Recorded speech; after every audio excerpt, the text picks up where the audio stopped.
Good afternoon, everyone. Thanks for joining us for our 2:30 streaming show. I'm Jamie French. And I'm Robinson Miles.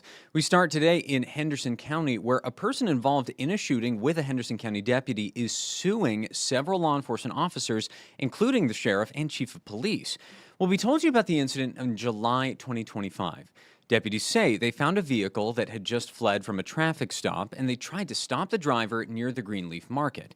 They say both the deputy and the suspect lost control at the roundabout and crashed. Authorities say the suspect then accelerated toward the deputy, so he fired 4 shots. Well, then the next morning, they say a woman sought medical attention for a non-life-threatening gunshot wound at a local hospital. They say she had been a passenger in the vehicle. Now, the lawsuit was filed by that passenger, Timberland Floyd. It claims that the shooting was unjustified. The complaint is asking for damages and a jury trial.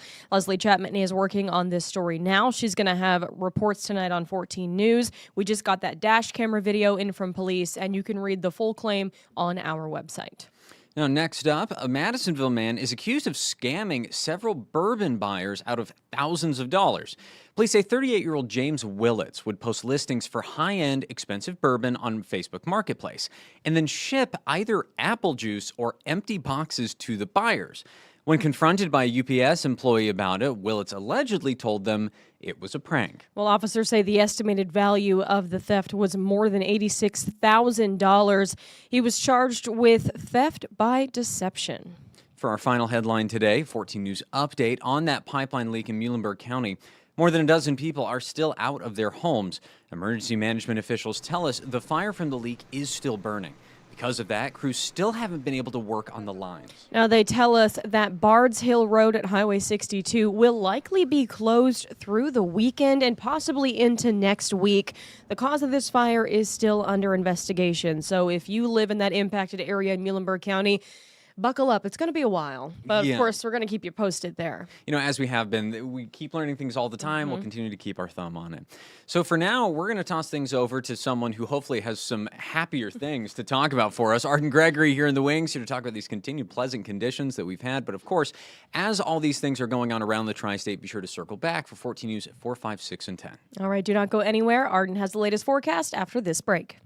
Stay informed on your local news and weather throughout the day by watching the 14 First Alert streaming shows. At 8:30 a.m., get your First Alert forecast to plan the day ahead and catch up on the news that happened overnight with the 14 News Sunrise team.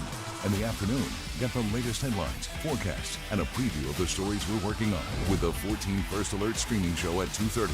And get an in-depth look at the 14 First Alert forecast so you're ready for the next big thing with the 14 First Alert weather show at 9 p.m. Watch the 14 First Alert streaming show that fits your schedule and works best for you. Streaming on your phone by downloading the 14 News app and the 14 First Alert weather app. On your smart TV by using the 14 News streaming app. And stream anytime on Facebook, YouTube, or on 14news.com. Stay connected and stay informed by watching the 14 First Alert streaming shows on your favorite streaming devices.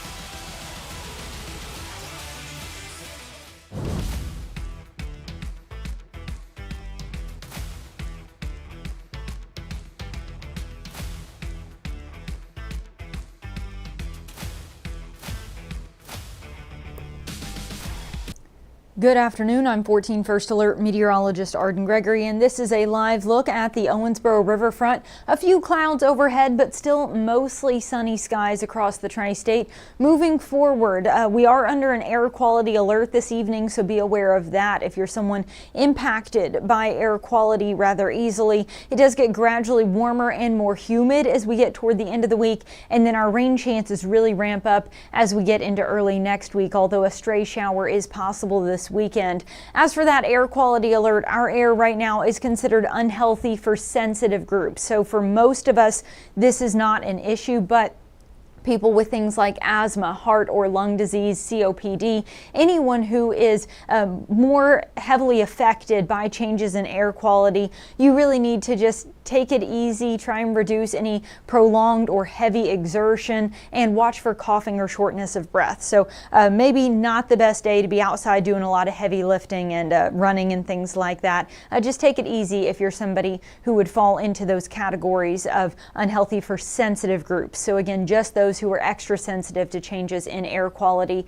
This air quality alert, interestingly enough, is for the entire state of Indiana. So that does include all of our southwest Indiana counties are under this air quality alert, and it goes until midnight tonight. So just through the rest of this evening, through the middle of the night tonight, we're still under this air quality alert. So keep that in mind if you're going to be out doing anything this afternoon or evening outdoors. We do have a few fair weather clouds out there. All those little white dots you see on the map, those are all those clouds, but plenty of sunshine still breaking through, and none of those clouds are producing any rain. Our temperatures are currently sitting in the low to mid 80s. It's 83 in Evansville and Owensboro, but Mount Vernon's up to 87 and Mount Carmel's up to 86. I think we'll probably all tack on another degree or two this afternoon, probably peak somewhere around 84 to 85 in many locations. Our dew points are sitting in the mid to upper 50s to low 60s. Now that's slightly higher than the past couple days have been, but still that muggy meter sitting at a rather pleasant level here. Earlier this week, we were way down here in the dry air. We had dew points in the 40s and low 50s, so that humidity is creeping up on us, but it's still not oppressively humid out there. Not that air you can wear that we sometimes get as we get into the summer months. We're not there just yet. Overnight tonight, just a few clouds, not quite as cool. We dipped into the upper 50s in many locations last night. Tonight, we'll only get down into the low to mid 60s. Then tomorrow, kind of a mix of sun and clouds. Warm and a little breezy too, with winds coming from the south-southwest at 8 to 14 miles an hour. Our temperatures will top out in the mid to maybe upper 80s in some locations tomorrow afternoon. Saturday will be the hottest day of the week, upper 80s to maybe even around 90. I would not be shocked if we saw our first 90s of the year in some locations on Saturday. Then we cool off just a bit, but that's because rain moves into the forecast as we get into early next week. Notice though our temperatures still running near to even above average, with highs still in the mid to even upper 80s as we go through next week. I do want to point out the humidity. I had said it's been pretty dry the past couple of days, starting to creep up a bit now today. Still rather pleasant though. It does continue to gradually increase into that humid to muggy range as we get into the weekend and early next week. But part of the reason we see an increase in our humidity is because there's going to be more moisture in the atmosphere because it's going to be raining as we get into early next week. So let's take a closer look at those rain chances. I think we'll stay dry tonight and tomorrow. Any chance of rain will be off to our northwest. As we get into Saturday, we could maybe catch a stray shower, but I think many of us will probably stay dry Saturday. As this frontal system continues to dip down to the south, then Sunday, again, still not a washout. I think a good chunk of the day will be dry, but a few scattered showers and maybe a thunderstorm certainly possible. Our better chance of rain is on Monday. Monday looks like our best chance of rain through the next 7 days. That's when this system is actually going to stall and just basically sit right on top of us all day Monday.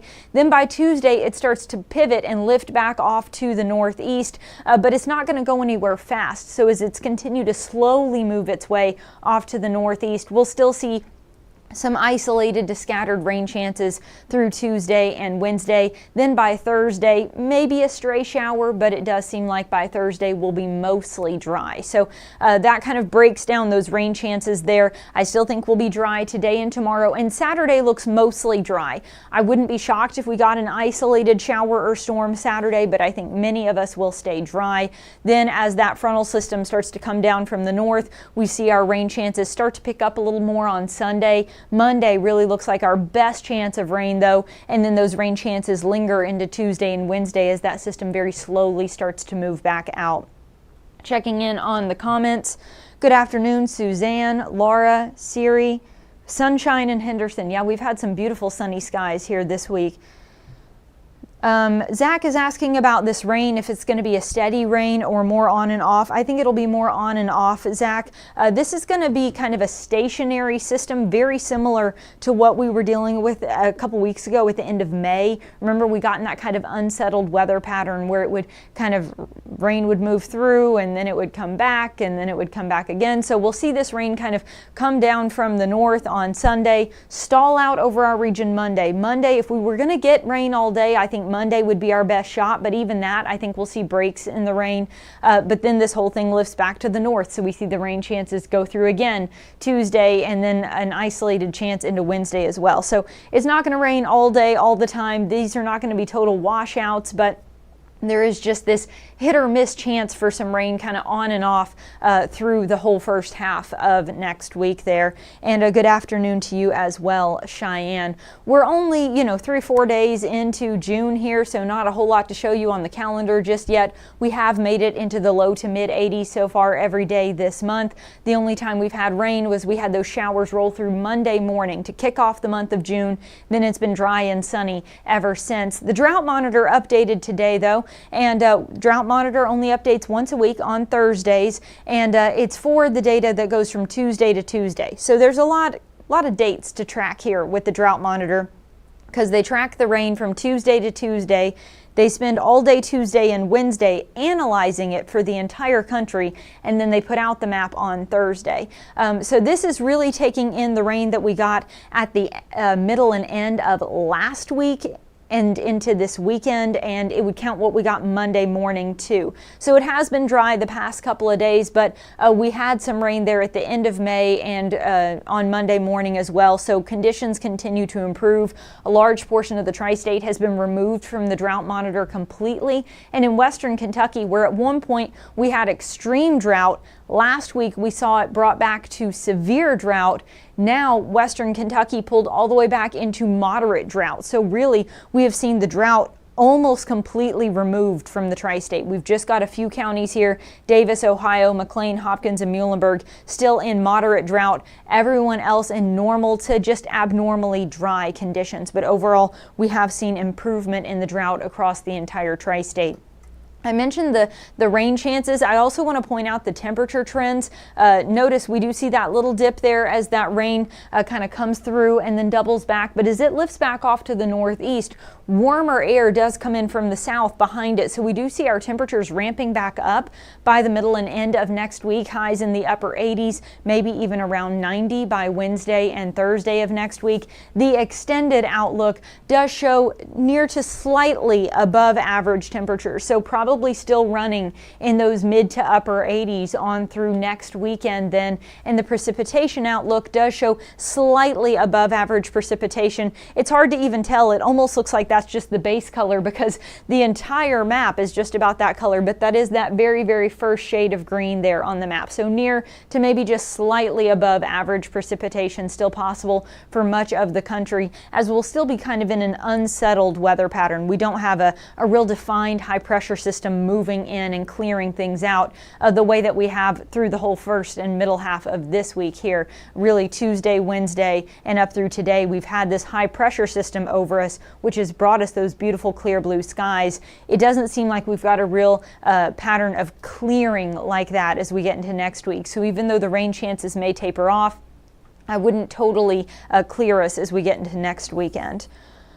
All right, I'm not seeing any other questions in the comments, so I'm going to go ahead and wrap this up. I'll be covering the evening shows today, so I'll have an updated look at your forecast on 14 News tonight at 4, 5, 6, and 10. And I'll do another streaming show here tonight at 9 if you want to join me then. If you do come up with any questions about the forecast, drop them in the Facebook Live comments, and I'll do my best to answer them.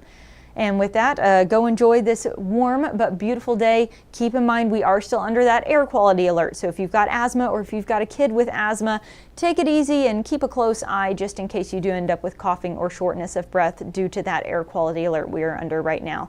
With that, everybody have a great rest of your day.